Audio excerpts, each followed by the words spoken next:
Hi everyone, it's Sam, NFTstatistics, and this is your Proof Daily NFT Countdown. Hope you had a great weekend. Mothers out there, hope you had a great Mother's Day. We're going to get right into it. We're going to talk about Art Blocks Curated. Haven't talked about that in a while. We're going to talk about Jack Butcher, has some new interesting stuff with Christie's coming up. Let's get right into it, starting off with a quick market overview. Volumes were completely abysmal over the weekend. That arrow there points to Saturday, where OpenSea, I think, did less than 2,000 ETH of volume. Blur did the least volume that they've done since they launched their token. Overall, just not a lot happening. But what happened also was that large cap prices moved up. You had about a 4% rally in the large cap NFT index that I track. I think that a lot of times high volumes right now in this era correlate with people dumping into Blur bids. I've shown you charts in the past that say on Blur, more than half the trades are people dumping into bids many days. So when volumes are low, sometimes that actually can set the table for a nice rally, and we had one over the weekend. Gas prices also were down a fair bit. This arrow here is pointing at when, after that Silicon Valley bank crisis, we had a huge pump in gas. And I think what's interesting is that the recent pump in gas on the back of Pepe and meme coins in general kind of dwarfed what happened after Silicon Valley Bank. But nice to see that the numbers have fallen a fair bit. You can see that with that green arrow right there. In terms of which projects had the biggest rally, Captains were very strong, back up to about an 8 ETH floor. World of Women strong. Codas, Pudgies, Bored Ape Yacht Club also had a nice little rally across most of their projects or most of their collections. Mid-cap index was up a very small bit, not nearly the rally that the large cap index had, but there was a lot of strength in Rec Guy, Oni One Force, VV Checks. Here's the chart for Rec Guy. You can see that, it's gone from about half of 1 ETH to about 0.75 ETH. So nice little move from there, something they were talking about a lot on the Nifty Portal show. Maybe that gave this thing a boost. Who knows what actually drove it? Pudgy Penguins have been strong. I think there are two things going on with Pudgies. One is that they've been tweeting about May 18th as the day where a lot of their toys are going to get launched. So perhaps there's some excitement there. Or I think more likely, I think people are getting, kind of preparing for the idea that maybe Pudgy Penguins is going to be going on to Blend. Blur on Friday announced that 2 new projects were going to be going on to Blend on Monday. Luca's been doing a lot of spaces with Pac-Man. I think it's reasonable to think that Pudgies could be one of those projects, but I'm not sure. It'll be interesting to see how that plays out. Now, one of the things I like to look at when you get a big rally, as we got in Pudgy Penguins over the weekend, is who are the net buyers.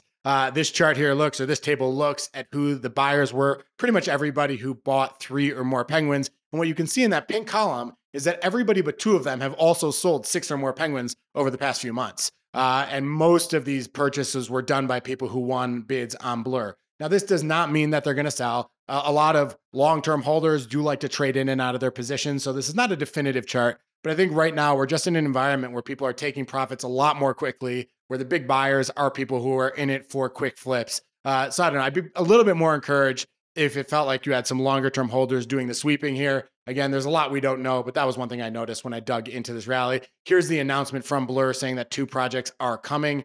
In terms of art projects, not a ton of volume over the weekend, nothing new. And when I say art projects, I'm mainly focused here on Art Blocks, Braindrops, and GMDAO. A lot of people ping me, say, how do you make those lists? The way I do, I really just grab those, and then I'll throw in a few other art projects if I get them. If you have OpenSea slugs that you think should be added, feel free to put them in the comments here or DM me. Always glad to add more to this table here. In terms of what were the art blocks that did the big trades over the weekend, we had a Gazers sale for 15 ETH. Very nice sale for Gazers based on recent prices. A Memories of Qilin for 3.6. A nice harvest here, just black and white. I think that's a little bit more of a prime trait, but that sold for 4.7 ETH. And then an Anti-Cyclone sold for 6.2 ETH. There's also a Meridian sale for somewhere in the 5s and a bunch of other sales, but these were the ones that I wanted to pull out. Second thing to talk about, new art blocks curated, Memories of Digital Data. Here's what the art looks like. It's kind of like digital data a little bit, where you combine kind of buildings and clouds and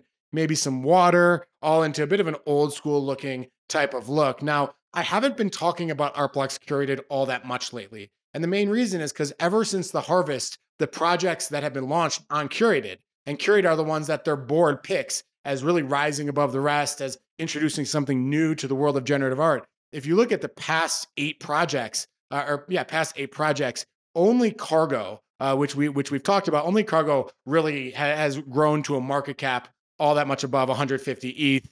Obviously the harvest was incredibly successful, still has a market cap of 1,600 ETH, but the past 8, you just haven't had the same success stories. The last one still moving, didn't actually mint out. But this one, Memories of Digital Data, had a moment on Friday where there was excitement about it. It has over 100 ETH market cap right now, which kind of puts it in the top 3 of the past 8. So interesting to have a look here. Here are how the trades went. I'd say after it minted out, prices really quickly went up to about 0.3, 0.4 ETH. Then they since kind of settled down a little bit, now a little bit closer to 0.25, 0.27 ETH floor. This is the artist. His name is Kazuhiro Tanimoto, and he's done a couple interviews, and I just want to pull a little bit from that. He's a generative artist. He's also a chemist based in Japan. He's been doing digital art since the 1990s. This is actually his third Artblocks project. The first two were on the Artblocks Presents. This one's on Artblocks Curated. And a little bit about the work. He said this work expresses a collapsed world through sound and visuals in code. So there is movement, there is sound in each of the pieces. And he has doubts about the permanence of digital data and nostalgia for bygone days,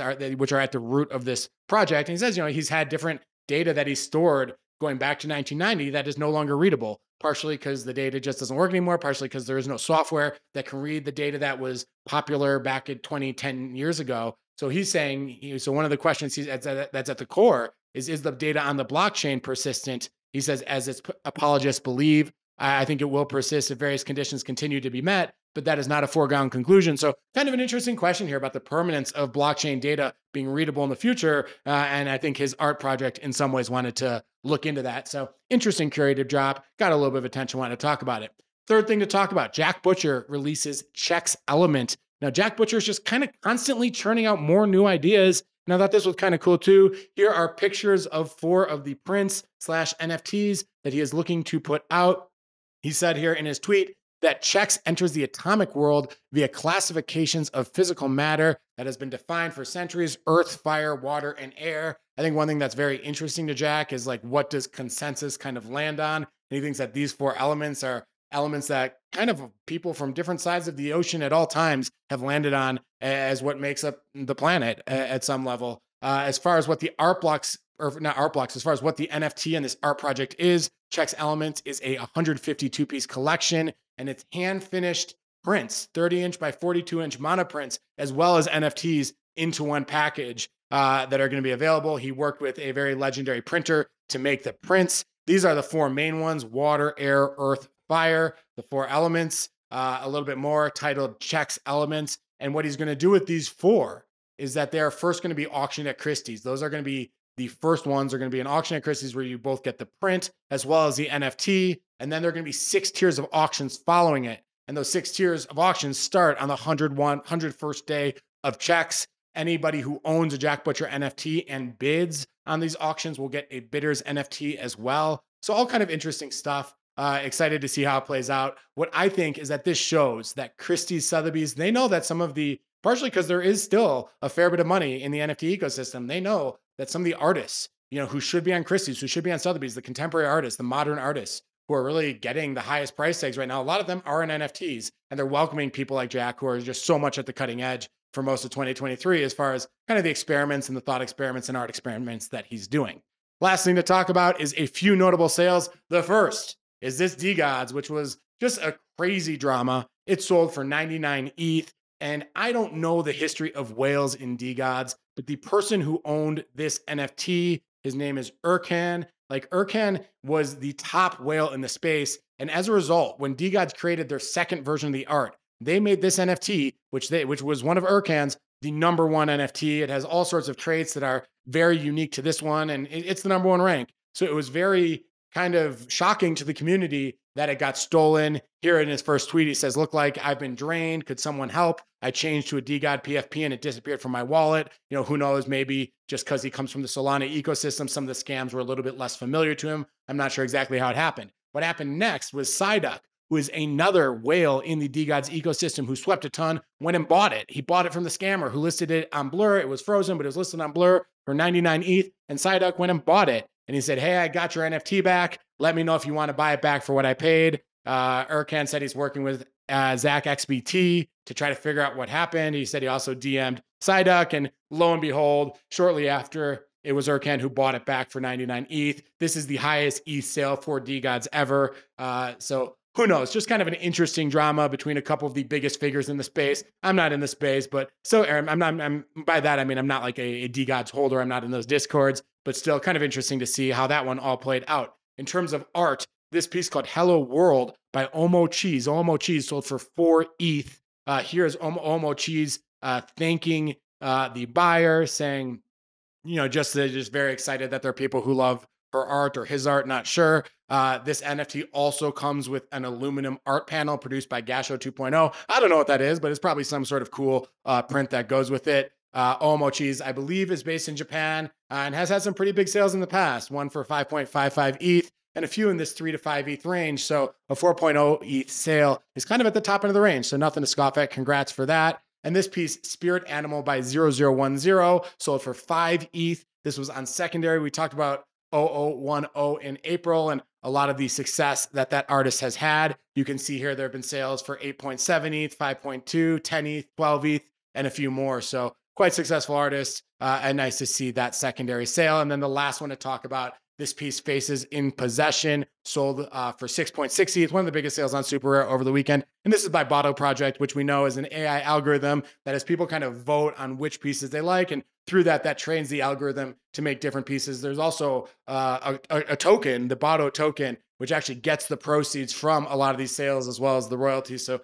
kind of interesting project there. Nice to see the 6.6 ETH sale. This project has had project sales over 50 ETH, one at 100 ETH, one at 79 ETH, but the more recent ones happen in this 5 to 10 ETH range. That is all from me today. I hope you enjoyed the show. It's good to be back. Always nice to be back on Mondays. 4 more shows ahead this week. Give us a like if you like it. Give us a comment. Tell us what you think. Subscribe to the channel, and we'll be back tomorrow and every weekday. Have a great day.